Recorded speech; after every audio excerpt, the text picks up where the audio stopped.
so let's just kick things off. Welcome everybody. My name is Nolan Rodman. I'm here with a very special guest from Brooklyn Cider. This is Peter. He is the cider maker, one of the founders. So I started the company with my sister. She was a school teacher. I was in the wine industry, having a great time tasting wines, traveling the wine regions, and then St. Sebastian, the Basque country, tasting through Chocolat. And a friend of mine from the Basque region said, Peter, would you like to go try cider? And 25 years of my wine career went down the tube on that day. I went to a cider house, tasted a cider, and I just fell in love. It was a lightning moment, and I said, this is what I've been looking for. When I was in the wine industry, I traveled to France, Spain, Italy, and I would always make a point to stop by the Basque region. They kind of have the best food, right? It's the best food on the planet. Okay, so we're gonna get into your cider in a minute, but it's so fascinating to me because most people who have the journey of going through beer, wines, cider, all that sort of stuff, a lot of people will look at beer and cider and look at those as the gateway into wine. And like wine is the complex thing that people like have that aha moment that you were describing,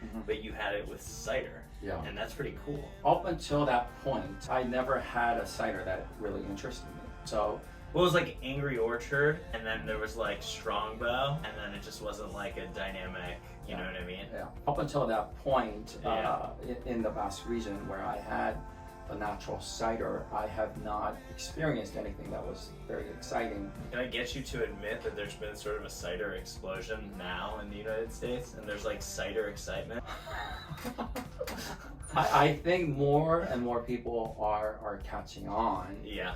And there's definitely more exciting ciders produced today than ever before. But also, it's the varieties of cider apples that's available that makes it exciting. So cider apples were very prevalent here in this country up until Prohibition, and it died off. And they went away because they were specifically grown for cider. Now, finally, people are starting to plant these cider varieties, which is exciting. You know, this is the, I think, beginning of this era of cider. Okay, so let's talk about your cider house and sort of what inspired these. So we have 3 ciders we're tasting. How many ciders do you guys make? I make about 6 mainstream ciders, and then I make experimental ciders. Yeah. So 6 ciders. We have a great selection of Brooklyn cider. They do really well for us. Which cider should we taste first? The bone dry? In this order? Yeah. I always encourage people, whatever vessel you're starting with, always pour it into a glass to give it the best, character. Anyway, okay, so this is the bone dry hard cider, and talk about sort of how this becomes drier than a normal cider. So this is fermented completely dry. So there's no residual sugar here. We just let the yeast completely ferment out all the sugars. In most ciders or whatever, are they leaving a little bit of residual sugar in there to give it some complementary sweetness? Many cider producers do, because if it's not made with cider apples, it would probably be not very exciting if it was fermented completely dry. But if you have cider apples and you have all the other flavors in there, it's complex flavors. There's a lot of minerality and bitterness. Like this has bitterness. It's almost like drinking Cabernet Sauvignon in terms of like the tannic structure. Yeah, it does. But it's clear. It has complexity. It has what I would consider tannin and sort of like a little bit of, I don't want to call it like grippiness, but it has like a characteristic that is residual on my palate. Which is pretty interesting. We get into terroir in grapes, and obviously that the same applies with cider and with the apples and the trees. Cider is very similar to wine. The only difference is just different fruit. I think the terroir is there. I think the proximity from where you harvest and where you produce. So let's talk about the quality of apples now coming out of New York, where you guys, I assume, get your apples. So we have a orchard that's 210 acres, about 90 miles north of the city of Manhattan, and it's in a town called New Paltz.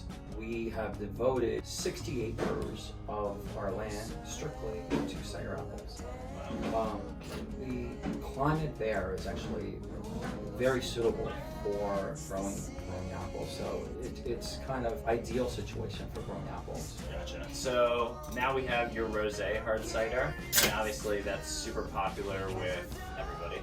Rosé is just like very in these days. Tell us sort of the story behind this. How is it rosé? What makes it different? So the Rosé cider is a blend. I actually blended 95% apples, 5% grapes, and just fermented it together. Is that typical in cider making, where you blend apples and grapes? Is that like a secret that we shouldn't put out on the internet? It's not a secret. The reason why I did it that way is because I'm also growing red flesh apples. It was just not ready. It was years away, Yeah, so I decided to just use grapes. So there's almost no difference in making cider and making wine, white wine at least.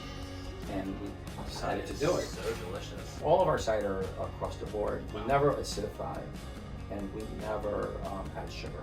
Yeah, all natural. Yeah, it's from the apples. I mean, God, there's a lot of like strawberry kind of jumping out of the glass. Lot of red fruit. There's definitely raspberry, cranberry. It's got like a vibrant freshness to it too. It's one of the best sellers. It's not the best seller, but it's one of the best. So good. You converted me. I had my cider that I liked, but this is gonna give it a run for its money. Okay, so let's move on to the last one here. Okay, so this last one, cool can. This is called Little Wild. Little Wild is a cider that I came up with this year, so it's the first time. I don't know if we're going to continue to make it. It was interesting. So many of my friends said, can you make something a little bit fruitier? Because, you know, our ciders tend to be more on the drier side. And I wanted to make a fruitier cider, but I wanted to be complex. I wanted to have some, you know, funky characters. And so we came up with the Little Wild, which is wild fermented.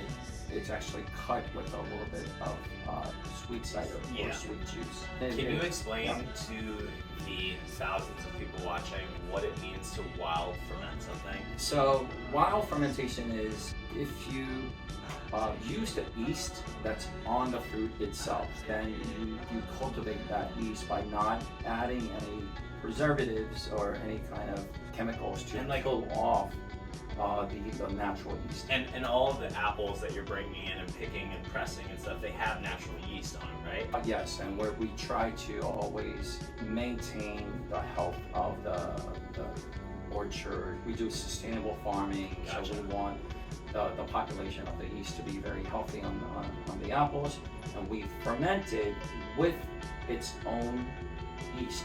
And so that gives it a different flavor characteristic than, say, putting in a specific type of yeast and doing it that way.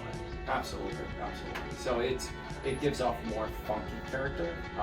Some people really are drawn to it. Some people. I'm a funk master. I just love the funk. You can't funk it enough for me. You did well. All of these ciders are available upstairs.